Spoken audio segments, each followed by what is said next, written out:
Abra sua Bíblia em Efésios. Efésios no capítulo 3.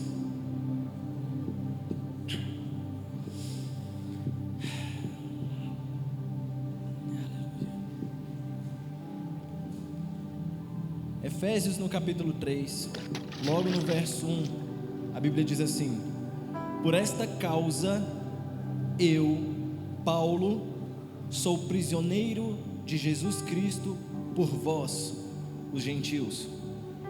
Vamos lá, de novo. Por esta causa, eu, Paulo, sou prisioneiro de Jesus Cristo por vós, os gentios. Que causa é essa? Do que Paulo está se referindo nesse versículo aqui? Volta aí no capítulo 2, último versículo do capítulo 2, você vai entender o que ele está falando. Ele diz assim: edificado sobre o fundamento dos apóstolos, verso 20, e dos profetas, de que Jesus Cristo é a principal pedra de esquina, no qual todo edifício, bem ajustado, cresce para templo santo do Senhor, no Senhor, no qual também vós, juntamente sois edificados, morada de Deus em espírito.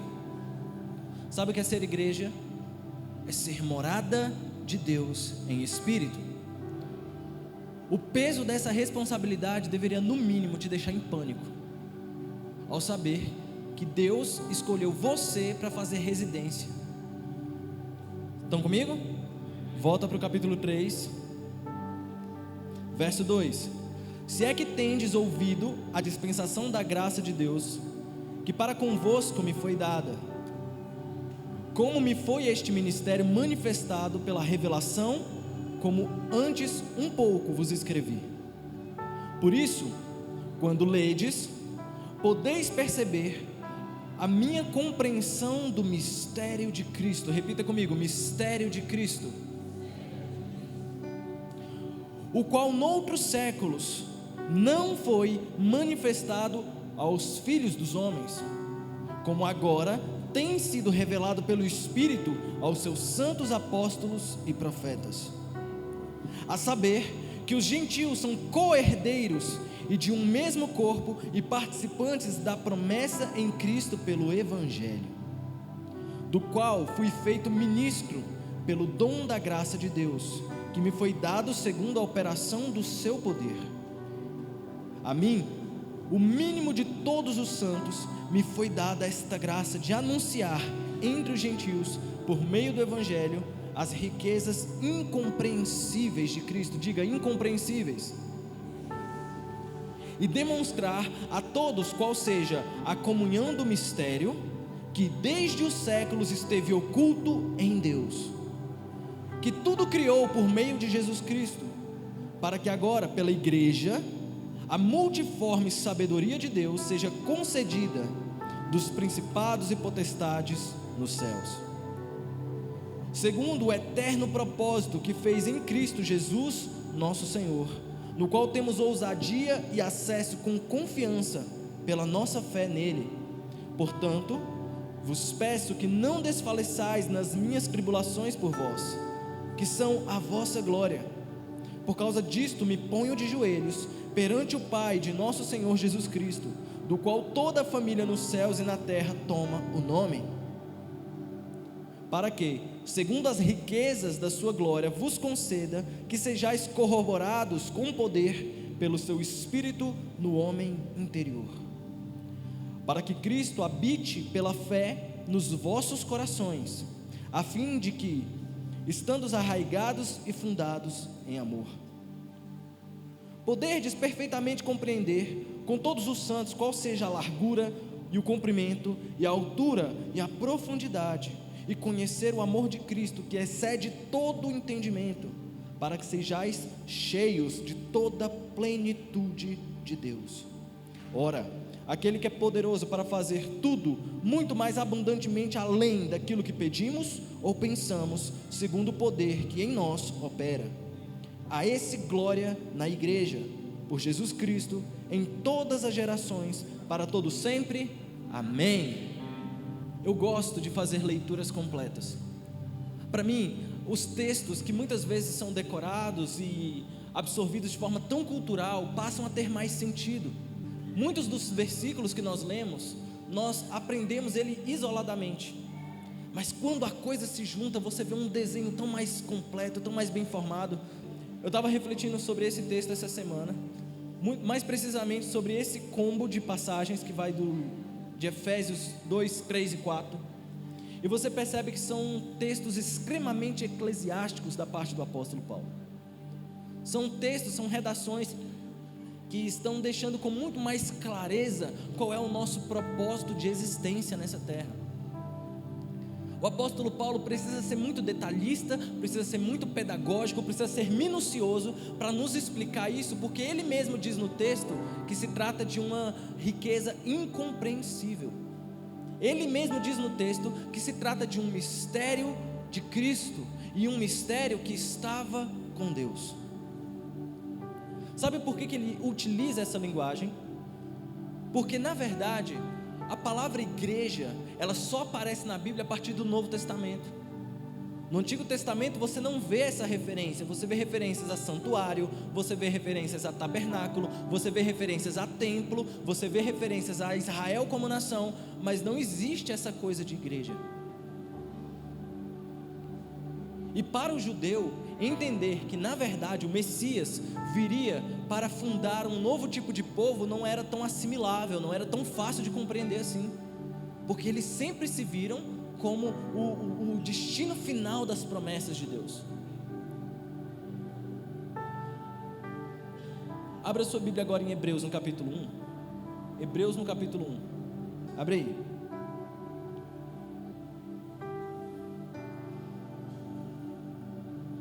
Em Hebreus capítulo 1, verso 1, a Bíblia começa dizendo assim: havendo Deus antigamente falado muitas vezes e de muitas maneiras aos pais pelos profetas, a nós falou-nos nestes últimos dias pelo Filho, a quem constituiu o herdeiro de tudo, por quem fez também o mundo, o qual, sendo o resplendor da sua glória e a expressa imagem da sua pessoa, e sustentando todas as coisas pela palavra do seu poder, havendo feito por si mesmo a purificação dos nossos pecados, assentou-se à destra da majestade nas alturas. E olha só, o texto de Efésios aponta que a existência da igreja, desse fenômeno espiritual que é Deus morando dentro de nós, era um mistério, era um segredo, era algo incompreensível, e que o judeu não tinha capacidade de entender isso quando o apóstolo Paulo estava pregando. Mas a gente vai lá no escritor de Hebreus e a gente percebe que ele diz assim: olha, ele nos falou muitas vezes, não era nenhum segredo, ele nos falou muitas vezes, por meio dos seus profetas, os homens de Deus que ele foi levantando, por meio da história. Tantas e tantas vezes Deus foi insistente em nos dizer, sabe? E isso coloca alguma coisa na minha cabeça. Eu fico assim: peraí, ele falou? Ele não falou? O que era a igreja? Acontece que a forma que nós entendemos a Bíblia mostra que a revelação daquilo que Deus faz em nosso meio, ela é progressiva. A Bíblia é uma revelação progressiva da identidade de Deus, que começa ali no Éden, vai se desenvolvendo no decorrer da história, especialmente ali entre a história dos judeus e tudo mais, até que se revela a nós por Jesus, e a identidade de Jesus, a identidade de Deus, ela vai sendo amplificada no decorrer do tempo. Então hoje nós temos mais compreensão a respeito de quem Deus é do que já tivemos no passado. Estão comigo? E acredite, você não vai conseguir conhecer tudo, porque você vai precisar conhecer e prosseguir em conhecer, conhecer e prosseguir em conhecer, conhecer, e ele se torna uma fonte inesgotável de informação. E quanto mais você pensa que conhece ele, ele vai e buga sua mente, muda tudo. Sabe, abra sua Bíblia agora em Salmos. Eu quero fazer um paralelo entre esses três textos: Efésios capítulo 3, Hebreus capítulo 1, agora abre em Salmos capítulo 102. E quase sempre que eu ministro sobre igreja, eu uso esse texto aqui, porque esse texto, ele funciona para mim como um spoiler, como uma deixa que o Velho Testamento deixa para nós para falar sobre a existência da igreja. Salmos capítulo 102, a partir do verso 18.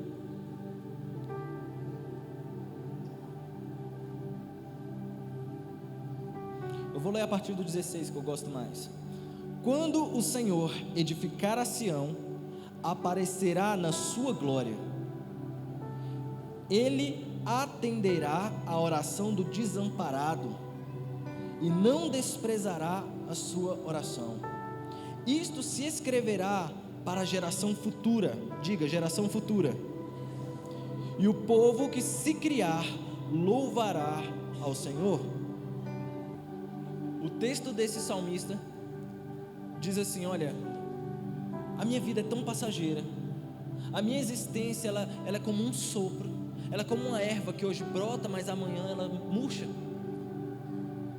Como que o céu pode ter expectativas em mim, sendo que o meu tempo nessa terra é tão pequeno, sabendo que Deus é tão eterno, Ele é tão grande, eu não entendo. Mas eu sei que um dia Ele restaurará Sião, e Ele aparecerá em glória. Ele aparecerá em glória, e Ele ouvirá a oração do desamparado. E quando isso acontecer, uma geração que ainda não existe, um povo que ainda não existe, passará a existir. E esse povo que não existe, mas que passará a existir, louvará o nome do Senhor.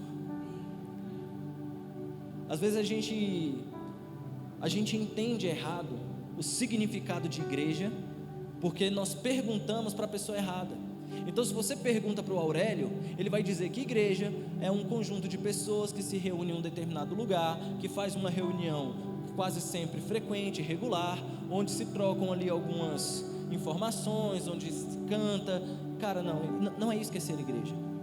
Esse é o significado cultural que nós temos do ser igreja, mas o ser igreja é uma manifestação espiritual. Ser igreja é você se permitir ser morada de Deus. Ser igreja é você ser a casa de oração, sabe? Ser igreja é você entender que nessa coletividade aqui, existe algo muito mais forte que nos protege do que essas paredes. Estão entendendo? Não é para o Aurélio que você pergunta como eu devo ser igreja. Não é no Google, não é no chat GPT, não é em nenhum lugar. Você vai perguntar para o céu, você vai perguntar para a Bíblia o que é ser igreja. Porque ser igreja é ser um lugar onde céu e terra estão convergindo, sabe? Ser igreja é ser um lugar onde céu e terra estão conversando, estão em relacionamento. Como eu falei, a palavra igreja ela não é mencionada no Antigo Testamento. No Novo Testamento, ela é mencionada 118 vezes. E a primeira vez que ela aparece está lá em Mateus no capítulo 16. Abre aí, Mateus capítulo 16.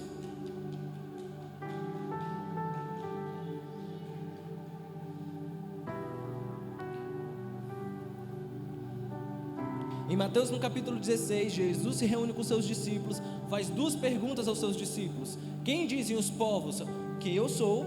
E o que vocês dizem a respeito de mim, sobre quem eu sou? Na segunda pergunta, os discípulos não sabem responder muito bem, porque nem eles estavam tão esclarecidos a respeito da identidade de Jesus, até que Pedro, ele protagoniza a voz, e ele diz assim: tu és o Cristo, o Filho do Deus vivo. E Jesus diz: tu és Pedro, e sobre esta pedra eu edificarei a minha igreja, e as portas do inferno não prevalecerão contra ela. É a primeira vez que a palavra igreja aparece na Bíblia. E me chama muito a atenção que ele fala que estaria confiando nas mãos dele algumas chaves, para que tudo aquilo que fosse ligado na terra fosse ligado no céu, e tudo que fosse desligado na terra. Ou seja, igreja é um ambiente de você ter acessos e de você fechar algumas portas também. Igreja é um lugar onde o céu e a terra estão em constante relacionamento, e a jurisdição do céu acaba dominando a jurisdição da terra, porque os decretos que funcionam lá, nesse ambiente, precisam funcionar aqui também. E é por isso que No céu não existe dor, no céu não existe lágrima, no céu não existe doença, no céu não existe enfermidade. Então igreja é um lugar onde essas coisas também não deveriam existir. Vocês estão comigo? Igreja é um lugar onde essas coisas também não deveriam existir. Por quê? Porque uma atmosfera passa a ser tomada. A atmosfera que nós construímos enquanto igreja faz com que os demônios eles sejam expulsos desse lugar. A atmosfera que nós atraímos como igreja faz com que enfermidades, que doenças vão embora desse lugar.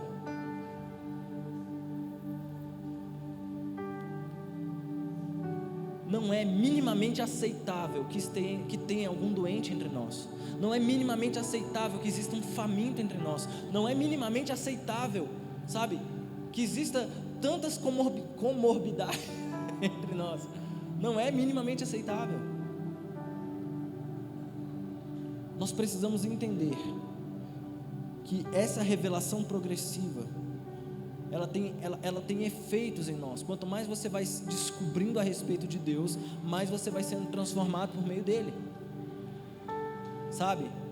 Toda igreja que não produz impactos reais no lugar onde ela está inserida, é porque ela está um pouco distante da presença de Deus, um pouco distante do conhecimento de Deus.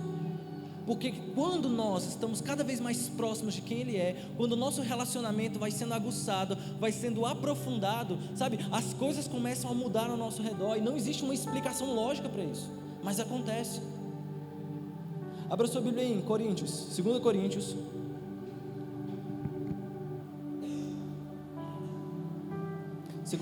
no capítulo 3.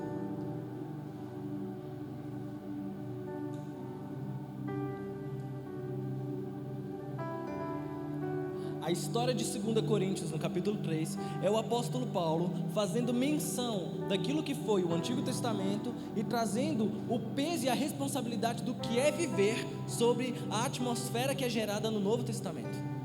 Então ele começa a dizer que aquela lei que é considerada perfeita, que é considerada justa, que é considerada a voz de Deus entregue por anjos ao seu povo, ela desceu com tanto temor.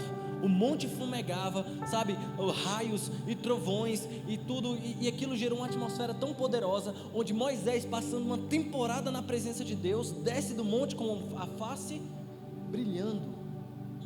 Ele desce do monte com a face brilhando e ele mesmo não percebe.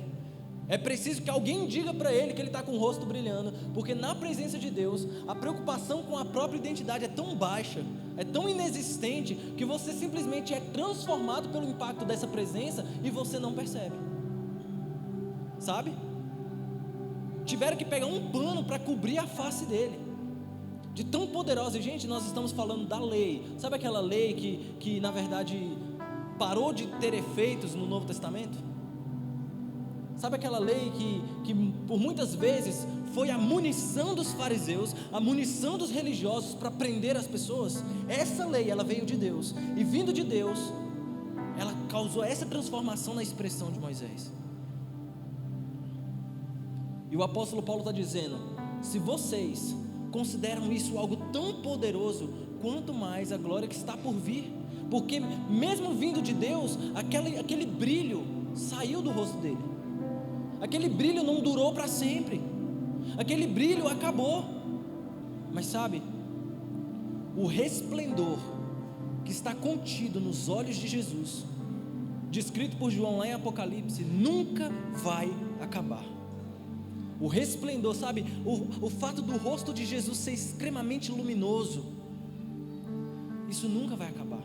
Ele estava falando: olha, vocês acham grande aquilo vocês acham grande, eu vou te falar, maior do que aquilo é o ministério da graça que nos foi confiado. E eu vou te falar, antes nós contemplávamos a presença de Deus como sombra, como um espelho, como uma imagem embaçada, mas a partir do momento que a imagem de Deus ela foi ficando mais definida, sabe, com a resolução mais qualificada, aquela imagem vai nos transformando de glória em glória. Abre aí 1 Coríntios 3 do 15 ao 18. Até hoje, quando é lido Moisés, o véu está posto sobre o coração deles, mas quando se converterem ao Senhor, então o véu se tirará. Ora, O Senhor é o Espírito, e onde está o Espírito do Senhor, aí há liberdade. Mas todos nós, com o rosto descoberto, refletindo como que por espelho a glória de Deus, somos transformados de glória em glória, na mesma imagem, como pelo Espírito do Senhor. Você está entendendo? Era um mistério isso. A convivência de Deus com os homens era um mistério. Não era só um mistério, era ridículo. Do ponto de vista teológico, era ridículo que Deus, o Deus da terra, o Deus que segurou o universo com a palma das suas mãos, que criou cada uma das estrelas, que a chama pelo nome, viesse à terra, se tornasse um bebê e fizesse cocô. É ridículo, é ridículo. Mas Ele fez. Ele fez. A razão disso continua um mistério, continua incompreensível, mas Ele fez por amor ao Pai. Ele desceu ali em Israel, viveu a mais humilde das vidas que Ele poderia ter vivido, serviu as pessoas, amou as pessoas, se envolveu com as pessoas, se relacionou com as pessoas.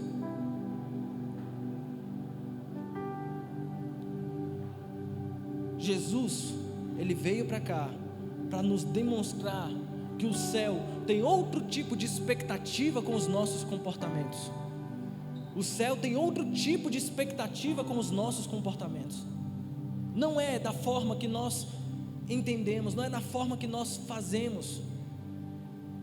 Em determinado momento, lá em Mateus no capítulo 17, você vai ver que Jesus, Ele estava num lugar mais recluso, e chegam alguns oficiais de Roma e falam para Pedro: ei, o seu mestre não paga o imposto? E ele, sem saber a resposta, falou: paga? Paga sim, direitinho. Aí ele entrou e Jesus o antecipou, porque já sabia o que estava acontecendo lá de fora, e falou assim: ei Pedro, como funciona nesse mundo? Como funciona nesse mundo? A quem os governantes pedem o censo? A quem os governantes pedem ali a tributação? Dos filhos ou dos alheios? Ele dos alheios, ou seja, era uma nação que estava subjugando outra nação. Ela iria tributar os nativos ou os conquistados?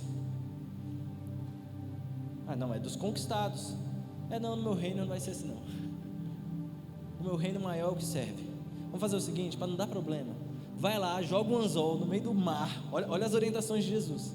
Pega um anzol, joga na água, pega um peixe, dentro da boca do peixe vai ter uma moeda. Essa moeda vale por 2 impostos, paga por mim e por você. Olha só como o céu paga as nossas contas, como o céu ri do nosso desespero ao pagar uma parcela, como o céu ri do nosso desespero ao lidar com dinheiro, como o céu ri do nosso desespero, porque na verdade, é como o pastor falou, quem sustenta esse lugar não é o seu dinheiro, não é o seu dízimo, quem sustenta esse lugar é a mão poderosa do Altíssimo. E se amanhã Ele mandar a gente pescar um peixe em algum lugar, a gente vai ter que ir, sabe? Porque no reino do céu as coisas funcionam em uma lógica diferente. Você sabia que esse versículo que eu li aqui de Mateus capítulo 16, ele se repete também em capítulo 17 e no 18? Abre aí, Mateus 18, verso 18. Preste sempre atenção na Bíblia, quando um versículo aparece sendo repetido, sabe por quê? Porque é Deus te dando uma segunda oportunidade de reaprender aquele ensinamento.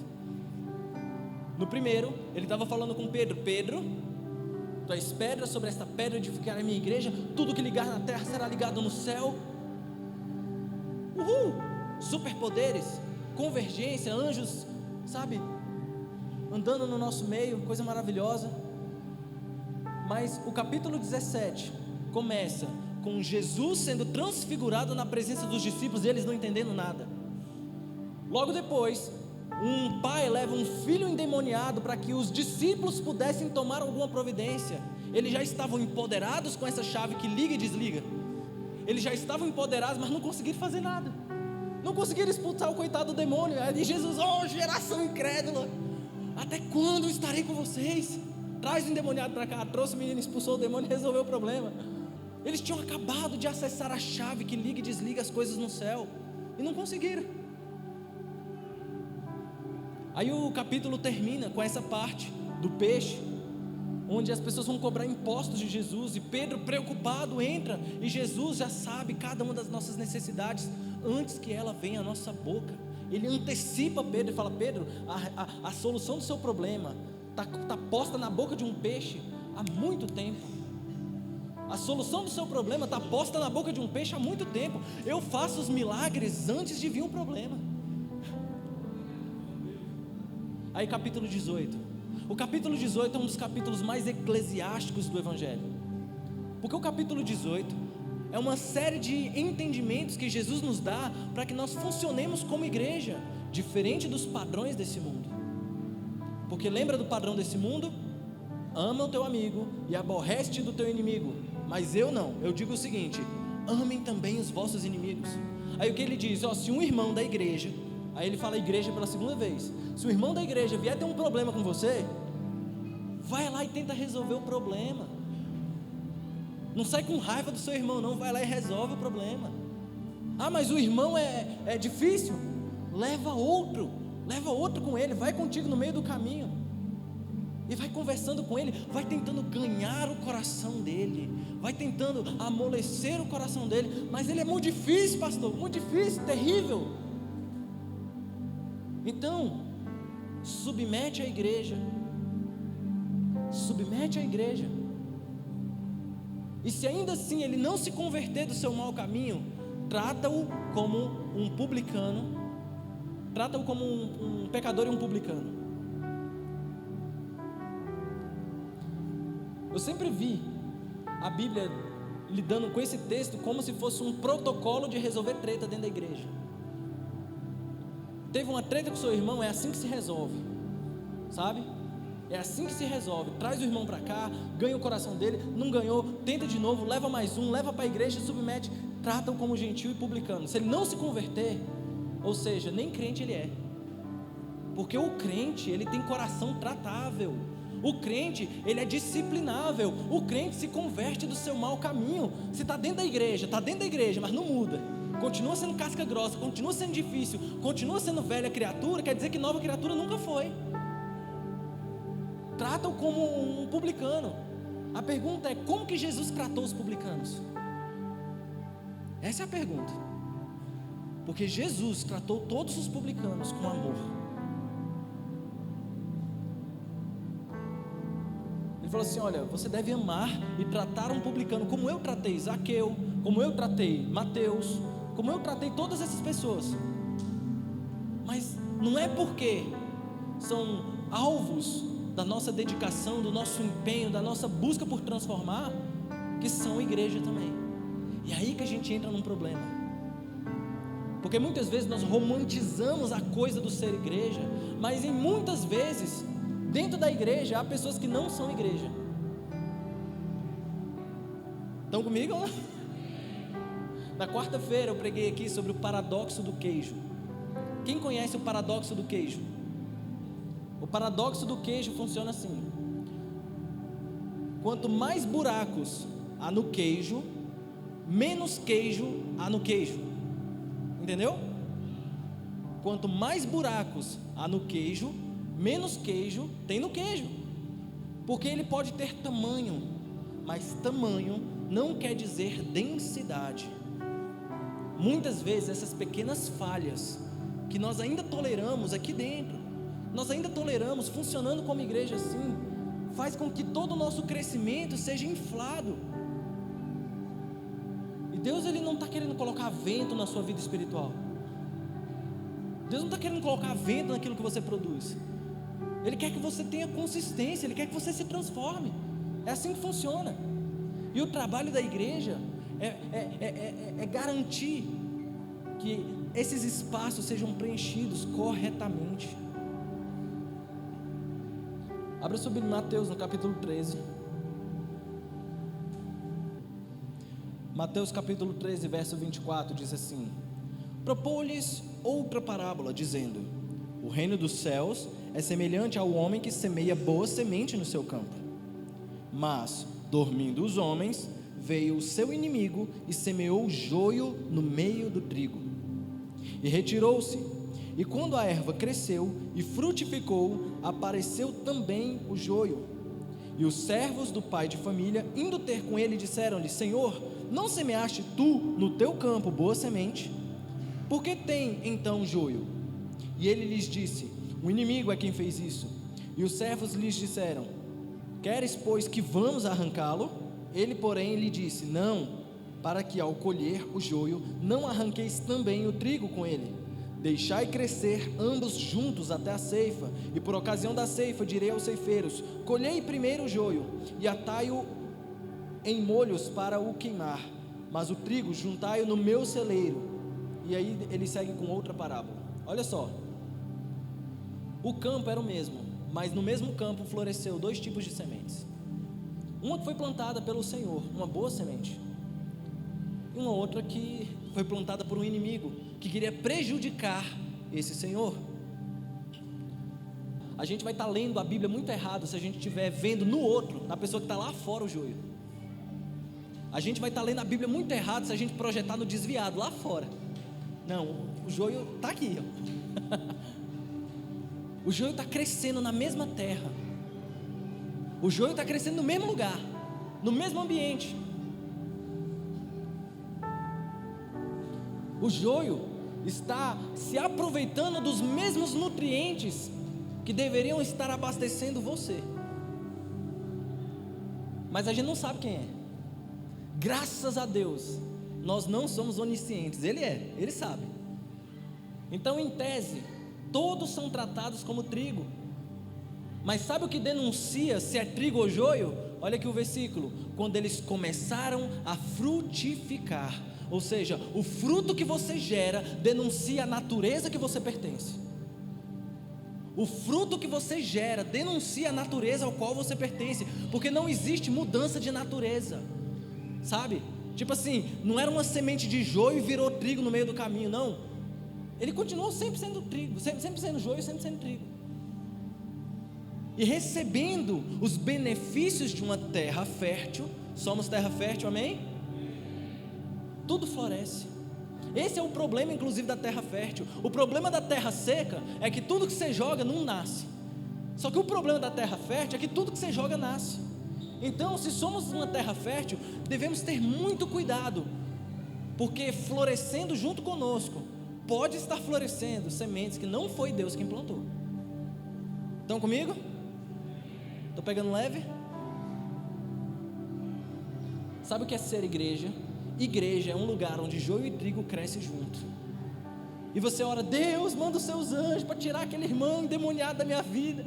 Deus, eu não aguento mais aquela pessoa difícil, dura, do coração intratável. Aí, não, deixa crescer junto. Faz parte do meu propósito, é eu que quero. É doido? Vai que arrancando o joio, você também compromete o trigo. Vai que, não. Esse papel é meu, eu quem julgo, a igreja não julga. Esse papel é meu, eu seleciono, a igreja não seleciona. Esse papel é meu, sou eu quem sei que pensamento que eu tenho sobre vós. Não são vocês. Só que você sabe, a igreja, quando ela tem essa característica mais desviada, é a igreja que quer ser Deus e quer determinar quem faz e quem não faz, quem sobe e quem não sobe, quem vai para o céu e quem não vai. Não, esse papel não é nosso, não. Nosso papel é recepcionar todo mundo como se fosse trigo, mas já sabendo que a necessidade de estarmos juntos é para que o ferro afie o ferro, é para que a pedra trabalhe a pedra. E sabe, e nesse atrito que é natural, na convivência entre os irmãos, você vai ver dois tipos de frutos sendo gerado: o que perdoa, o que é manso, o que é humilde, que aprendeu com Jesus a se comportar, e o intolerante, o grosso, o terrível. E esse fruto vai dizer quem você é. Esse fruto vai dizer de onde você veio. E a pergunta agora é tipo assim: eu não sou onisciente, mas você consegue se avaliar. Você consegue saber que tipo de fruto você está gerando. Quando eu olho a Bíblia falando sobre Antigo Testamento e Novo Testamento, eu aprendi há muito tempo lá na MCM uma definição que ficou muito na minha mente. A definição de igreja tanto na perspectiva do Antigo Testamento e do Novo Testamento, é a seguinte: no Antigo Testamento, o projeto de Deus se tratava de uma intervenção na história pelo bem da humanidade. Vamos lá. O projeto de Deus se trata de uma intervenção na história pelo bem da humanidade. O propósito de Deus no Novo Testamento é uma intervenção na humanidade pelo bem da história. Entendeu a lógica? No Novo Testamento, o projeto de Deus é uma intervenção na humanidade pelo bem da história. E todos esperavam de Jesus um grande personagem, como um príncipe, um cavaleiro que puxasse a sua espada e desbravasse os impérios e transformasse Israel em uma grande nação de novo. E não foi isso que rolou. Jesus, ele não veio fazer uma intervenção na história, ele veio fazer uma intervenção na humanidade. Então, os tratamentos de Jesus tinham como alvo o coração humano. Por quê? Porque é do coração que procedem as coisas más. Ele falou: eu vou corrigir, sabe, tudo que está adulterando a natureza que o meu pai planejou lá no Éden. Eu vou corrigir, isso aí é fruto do pecado. Não. Então Jesus começa a resolver o problema do pecado no homem. E no coração do homem ele começa a dizer: olha, ame os seus inimigos. Se alguém for te roubar uma capa, dá a ele também a túnica. Se alguém te chamar para andar 1 milha, ande com ele 2 milhas. Se alguém te caluniar, se alguém mentir ao seu respeito, dá graças a Deus, porque bem-aventurados são vocês por serem perseguidos. Assim também foram perseguidos os profetas que vieram muito antes de vocês. E essa pregação, ela é loucura para esse mundo, porque as escrituras desse mundo não funcionam nessa lógica. Ano passado eu estava fazendo um treinamento empresarial para desenvolver melhor ali a minha empresa. Eu sou muito novo nesse negócio de empresa.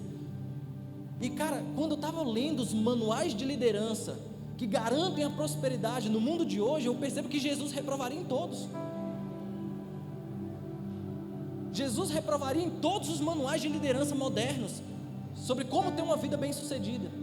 Porque Jesus ele não tinha qualquer respeito pelo senso de administração, porque quem se move por fé, ele sabe que tem no céu um acesso muito maior do que o que ele pode produzir com as mãos. Olha a parábola da ovelha. Havia um pastor que tinha 100 ovelhas e uma se perdeu. Então ele deixou as 99 em segurança e foi atrás da perdida, não é? Gente, quando você tem uma perda de 1%, isso é considerado uma perda residual, é natural do investimento, é natural do negócio. Mas Jesus falou: não, eu não aceito não. Na minha lógica, 1% é muito importante, uma pessoa importa. Na minha lógica, uma pessoa importa, uma vida importa. Mas isso é um prejuízo residual. Não é, porque você nunca vai ver na Bíblia Jesus dizendo que tinha compaixão dos pastores porque eles não tinham ovelhas. Não, ele tinha compaixão das ovelhas porque eram como ovelhas que não tinha pastor. Jesus, ele assistia a multidão e tinha compaixão dela. Jesus, ele conseguia ver numa multidão de ricos ofertando valor na oferta de uma viúva. Jesus não funcionava conforme a lógica desse mundo, tanto que quando ele foi submetido ali no interrogatório com Pilatos pergunta: e você é rei? Ele falou: eu sou. Mas meu reino não é desse mundo não, porque se o meu reino fosse desse mundo, o meu céu enviaria um exército de anjos, mas aqui eu não mando nada. Aqui eu estou sendo entregue nas mãos dos filhos dos homens. Você consegue entender o Jesus que nós adoramos? Dá um glória a Deus aí bem forte, só para saber que eu estou na igreja mesmo. Você parece estar assustado.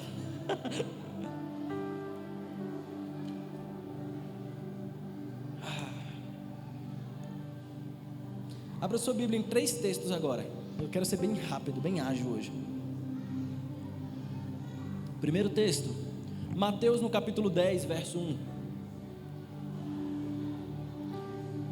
Segundo texto, Lucas capítulo 6, verso 12. E o terceiro texto é Atos, no capítulo 1, verso 13.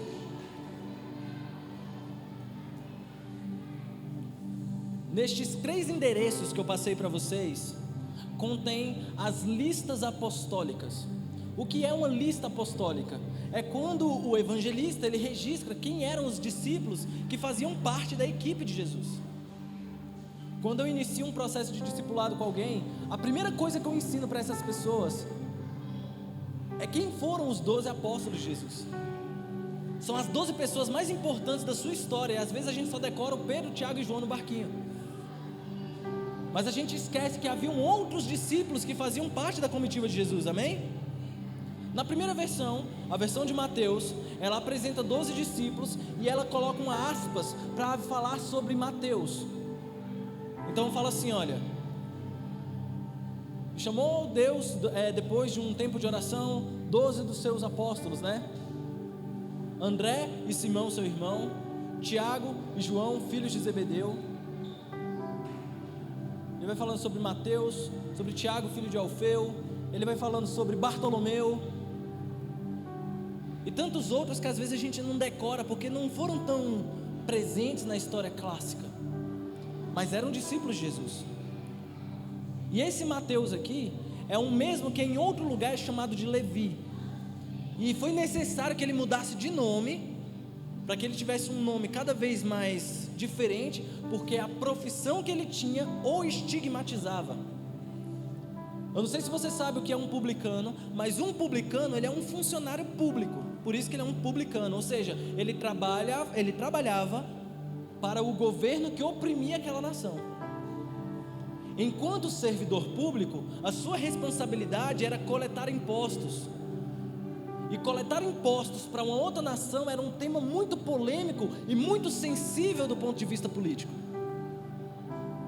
E as pessoas odiavam tanto os publicanos, que eles eram execrados socialmente, tanto que Zaqueu precisa subir numa árvore para ver Jesus, porque aquela multidão que estava comprimindo Jesus jamais aceitaria que um publicano se aproximasse de um tema religioso. Os publicanos, eles eram realmente tidos assim como uns traidores da pátria. Lembra de Mateus 18? É Jesus quem diz: trata-o como um publicano, ou seja, a característica da sua profissão era terrível, socialmente falando. Mas Jesus, passando pela mesa da coletoria, ele vira para ele e fala assim: ei, você me segue. E sem muitos argumentos, sem muitas palavras, sem muita persuasão, ele levanta e abandona aquela vida para seguir Jesus.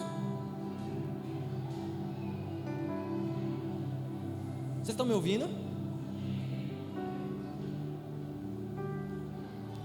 No segundo texto de Lucas, no capítulo 6, você vai ver que também se trata de uma lista apostólica, e nessa lista apostólica, ele menciona também uma característica de um outro discípulo de Jesus, a característica de Simão o Zelote.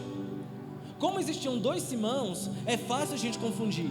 Existia Simão Pedro, que era irmão de André, e aquele que protagonizou a maior parte das histórias aqui no Novo Testamento, mas existia também Simão o Zelote. Historicamente, tudo aquilo que nós sabemos sobre os zelotes é que eles eram revolucionários políticos e não necessariamente revolucionários religiosos. Os zelotes, eles eram um grupo de terrorismo social que provocava alguns assassinatos, que fazia alguns atos assim que eram condenáveis. Muito provavelmente Barrabás fosse um zelote. Vocês estão me entendendo? E qual era a principal função de um zelote? A principal função de um zelote era assassinar os publicanos. A principal função de um zelote era assassinar um publicano. Eles tinham um juramento. Historicamente é possível ver que existe um juramento de que eles jamais se curvariam a César. Aquela perguntinha que os fariseus fazem a Jesus, do tipo: o seu mestre dá imposto? E Jesus pega uma moeda e diz assim: ei, De quem é essa moeda aqui? É de César. Então dai a César o que é de César. Essa não foi uma pergunta qualquer. Essa foi uma pergunta retórica para tirar de Jesus alguma fatia de popularidade, para remover de Jesus alguma fatia de apoio popular.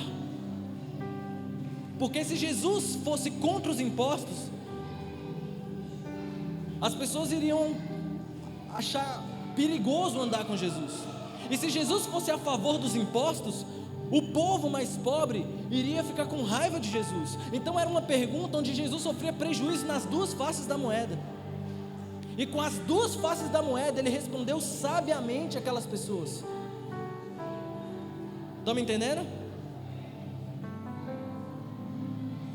Atos, no capítulo 1, verso 13, contém também uma lista apostólica, faltando Judas, claro, porque Judas se matou, certo?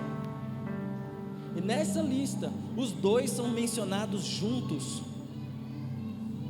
Mateus o publicano, Simão o zelote, inimigos mortais pela lógica desse mundo, mas agora são chamados de irmãos pelo poder do Evangelho.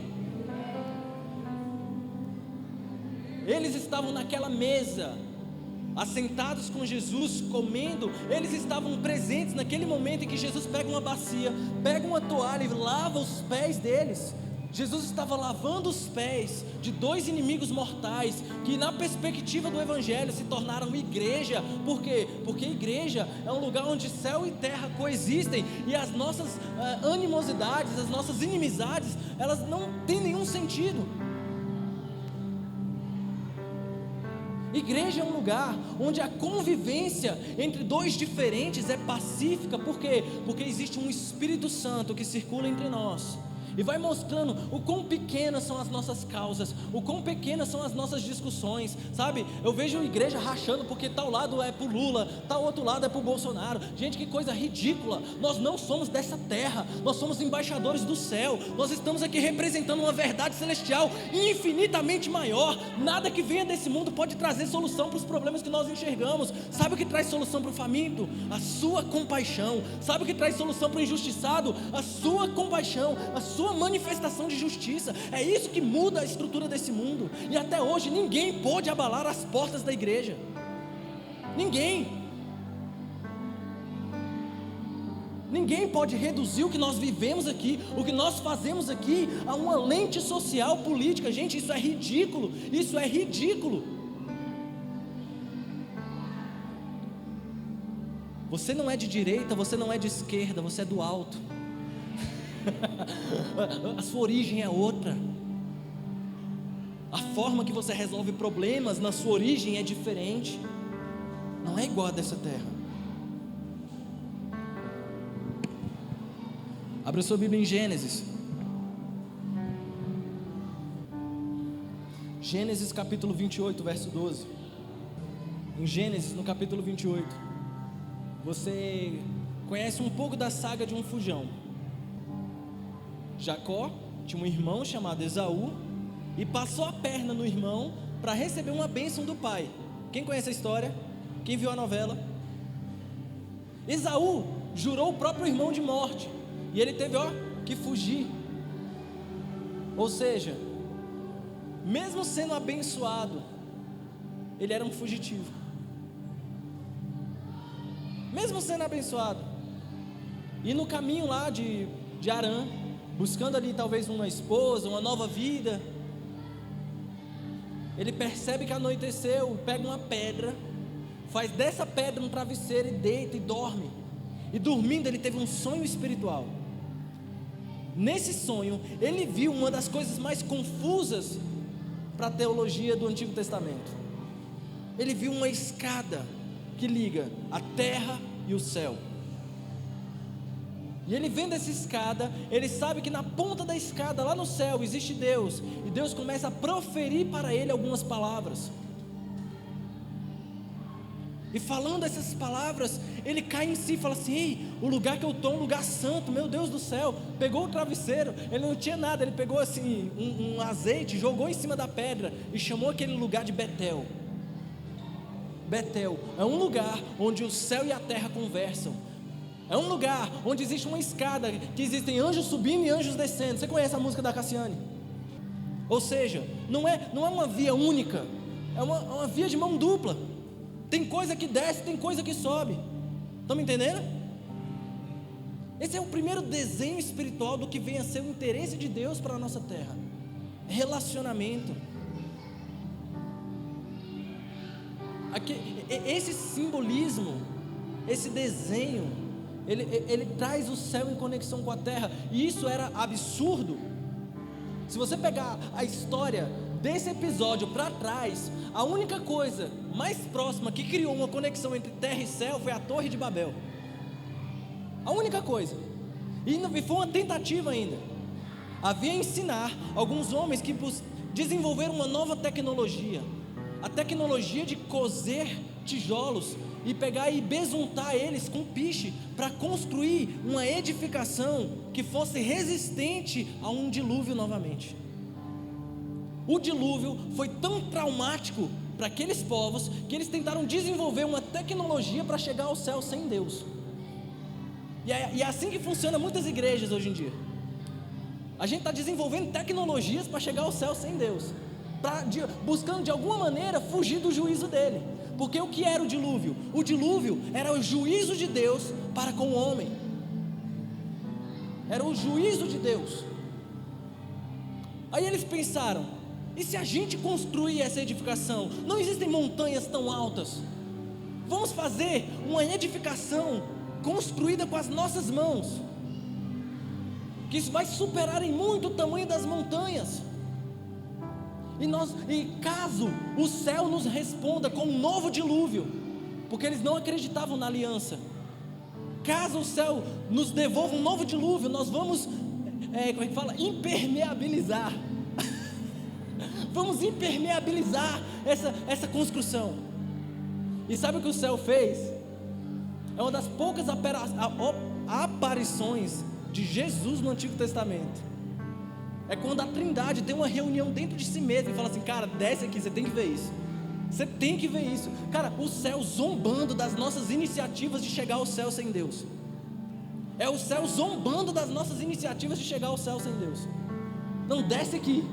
Vamos fazer uma confusão no meio deles aqui. Não dura. Aquilo que é construído sem Deus não dura. Aquilo que é construído na força do seu braço não dura. Aquilo que é construído, sabe, de modo a te proteger dos juízos de Deus, não dura. E ele não precisou lançar um meteoro para derrubar a torre. Ele só confundiu o povo.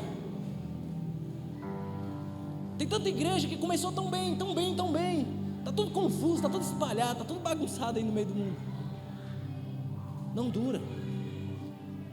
Mas aí Jacó tem uma visão de uma conexão verdadeira e que foi criada por Deus, não por ele. Ele não tinha nenhum travesseiro. Jesus também não tinha um travesseiro, a Bíblia diz isso. Jesus diz que ele não tinha nenhum travesseiro, mas ele fundou a organização mais poderosa da face da terra. A organização mais poderosa. João, no capítulo 1, eu já estou encerrando. Lá no final, verso 51. Vamos ler a partir do 43. João, capítulo 1, verso 43. No dia seguinte quis Jesus ir a Galiléia, e achou a Filipe e disse-lhe: segue-me. E Filipe era de Betsaida, cidade de André e de Pedro. Filipe achou Natanael e disse-lhe: havemos achado aquele a quem Moisés escreveu na lei e os profetas, Jesus de Nazaré, filho de José. Disse-lhe Natanael: pode vir alguma coisa boa de Nazaré? Disse-lhe Filipe: vem e vê. Jesus viu Natanael ter com ele e disse-lhe: eis aqui um verdadeiro israelita, em quem não há dolo. Disse-lhe Natanael: de onde me conheces tu? Jesus respondeu e disse-lhe: antes que Filipe te chamasse, te vi eu, estando debaixo da figueira. Natanael respondeu e disse-lhe: Rabi, tu és o filho de Deus, tu és o rei de Israel. Jesus respondeu e disse-lhe: por que te disse, vi-te debaixo da figueira, crês? Coisas maiores que estas verás. Disse-lhe: na verdade vos digo, que daqui em dia vereis o céu aberto e os anjos de Deus subindo e descendo sobre o Filho do Homem. Olha só o desenho de Betel voltando. Olha o desenho de Betel voltando. Olha só o que acontece. Jesus, ele descrava em Natanael um código que só fazia sentido no coração dele e no coração de Jesus. Eu não sei o que é. Tem muita teoria que diz, eu realmente não sei. Mas eu sei que Jesus tinha a chave que deu acesso ao coração daquele cara.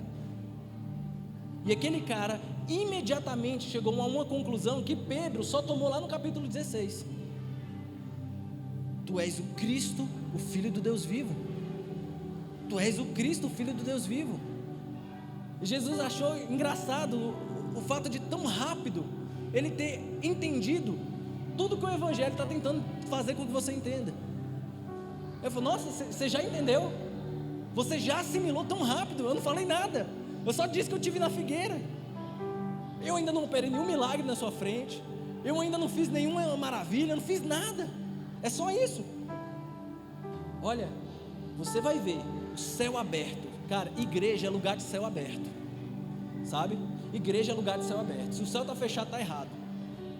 Você vai ver um céu aberto, anjos subindo e descendo, anjos ministradores, sabe? Coisas estão sendo levadas e coisas estão sendo trazidas. Estão me entendendo? Pedro só foi ter entendimento de que Jesus era o Cristo, o Filho do Deus vivo, em Mateus no capítulo 16, muitos episódios depois. Porque talvez aquela mensagem que eu disse no começo, sobre você ser joio ou trigo, seja muito preto no branco para você. E nem você sabe, meu Deus, sou joio, sou trigo, estou perdido, não sei o que eu sou. Calma. No reino de Deus, as pessoas se desenvolvem em velocidades diferentes. As pessoas se desenvolvem em velocidades diferentes. Natanael entendeu de primeira. Pedro era mais lerdo. Pedro ele era mais lesado, era mais dificultoso, mas ainda assim o Evangelho produziu efeitos no coração dele. Talvez os seus comportamentos ainda não foram revisados, porque Deus está amanhecendo sobre a sua vida uma grande misericórdia, e as misericórdias do Senhor se renovam a cada manhã. Então todo dia você está tendo uma nova oportunidade de rever os seus comportamentos. Todo dia você está tendo uma oportunidade de fazer uma revisão no seu interior, uma oportunidade de se arrepender. Mas enquanto o fruto que você estiver gerando está dizendo que você pertence a outra natureza, é melhor você ter cuidado, porque haverá um dia em que não haverão dias, haverá um tempo em que não haverá mais tempo. E sabe o que vai acontecer com a igreja do Senhor? Sabe o que vai acontecer com a igreja? Adivinha? Você vai subir, cara.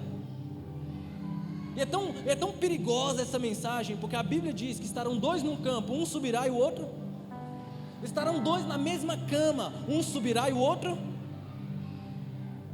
Haverão muitos que dirão: Senhor, mas em teu nome eu expulsei demônios, em teu nome eu fiz milagres. Ei, eu não te conhecia não, eu não sei quem você é não. A minha igreja eu conheço, a minha igreja eu morri por ela. A minha igreja, sabe, eu dei a minha vida pela minha noiva. A minha igreja é a minha noiva, ela tem identidade. Sou eu quem providencio a roupa que ela vai usar, porque a Bíblia diz lá em Apocalipse que é o céu que dá para a noiva um vestido branco, puro, para simbolizar exatamente essa pureza de comportamento, essa pureza de hábitos, de jeito de ser.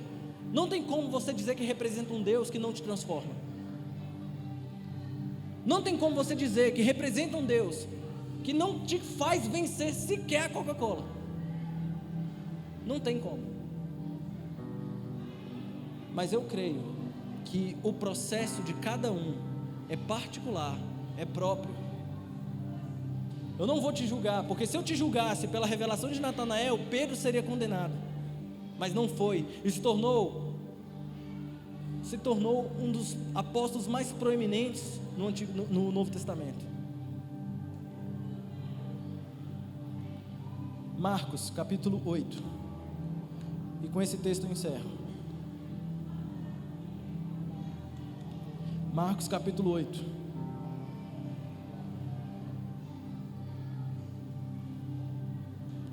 verso 15.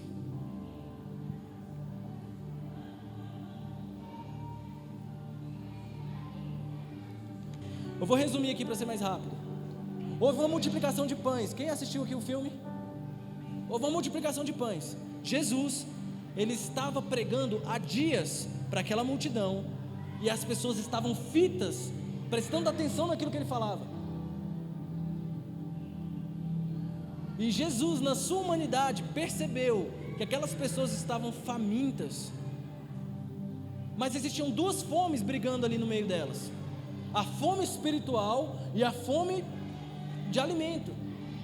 A fome espiritual as fazia permanecer ali em Jesus, mas a fome também atrapalha, né?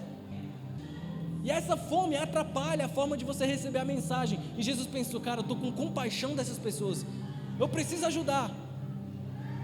Aí ele dá para a sua igreja a sua primeira missão: vai lá e providencia comida. Ele falou assim: vão lá e providenciem vocês. Vocês são os responsáveis pelos problemas que vocês identificam. Vai lá e providencia comida para essa pessoa. E eles começam a fazer o quê? Conta. Porque quem não olha pela lógica da fé, começa a fazer conta. Peraí, peraí. A parcela é 12 mil, peraí. Não, tem a água, tem a reforma, tem a igreja infantil, tem a inauguração de águas. Meu Deus. A gente faz conta, gente, é natural fazer conta. A Bíblia fala para você ser cuidadoso, ser administrador, ser zeloso. Isso é exemplo de zelo. Mas Jesus estava querendo dar uma lição nos discípulos, porque aparece alguém que não tinha dimensão se aquilo que tinha podia ajudar ou não, mas ele quis ofertar. Não, eu tenho aqui uns 5 pães, uns 2 peixes, e eu vou multiplicar isso.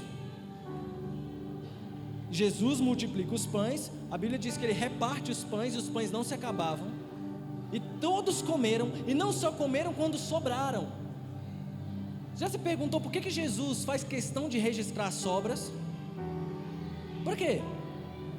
O importante do milagre é quem comeu, e não o que sobrou. Mas nas 2 ocasiões em que o pão foi multiplicado, ele registrou ali, ó. Não, peraí, 7 alcofas cheias, 5 alcofas cheias. Volta um pouquinho antes no texto. Volta aqui. Verso 10. E entrando logo no barco com os seus discípulos, foi para as partes de Dalmanuta. E saíram os fariseus e começaram a disputar com ele, pedindo-lhe para o tentarem um sinal do céu. Vamos lá. Jesus tinha acabado de fazer um milagre. Os fariseus, eles estavam observando Jesus pregar, observando Jesus fazer, observando Jesus alimentar, mas eles não estavam envolvidos com o que Jesus estava fazendo. Eles estavam buscando de Jesus alguma brecha. Eles estavam buscando, pleitear com Jesus alguma questão. Porque, cara, o pensamento da religião é tão ridículo. O pensamento da religião é tão ridículo. A religião, ela tenta pregar uma peça para mostrar que é mais inteligente, que é mais bonito, que é mais forte, que é maior, que é mais poderoso. Gente, é ridículo. E eles chegam para Jesus pedindo o quê? Vamos lá, igreja. O que os fariseus pediram para Jesus? Um sinal. E ele tinha um sinal: as sobras. Se Jesus fosse dar carteirada do seu milagre, ele pegava as sobras e jogava na cara dos fariseus e falava: aqui, ó, aqui, todas as sobras estão aqui. Quer um sinal mais poderoso do que esse? E eu fiz uma vez, não, eu fiz 2 vezes, e na segunda sobrou foi mais. Está aqui, ó. Mas olha o que Jesus fala: e suspirando profundamente em seu espírito, disse: por que esta geração pede um sinal? Em verdade vos digo que esta geração não se dará sinal algum.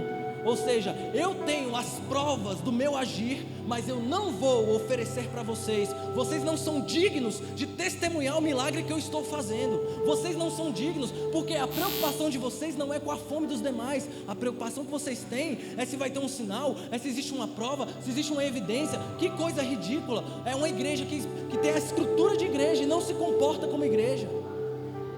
Igreja, ela deveria ser uma casa de socorro ao faminto, à viúva, ao órfão. E nós temos feito isso aqui. Mas as igrejas que são fundamentadas em uma plataforma religiosa estão mais preocupadas com os sinais, com o que está funcionando aqui, com os relatórios. Ele falou: eu não vou prestar nenhum relatório, porque vocês não estavam envolvidos na minha missão. Eu não vou compartilhar o que eu estou fazendo no meio da igreja. Não vou fazer isso, não com vocês. Eu tenho as provas do meu agir, mas eu não vou queimar isso com vocês. Então, se você não está vendo milagres na sua vida, pergunta o quão envolvido você está com o que Deus está fazendo nesse lugar, nessa cidade. Porque o céu não vai te dar prova daquilo que Ele está fazendo enquanto você não se envolve. Você pode ficar de pé comigo?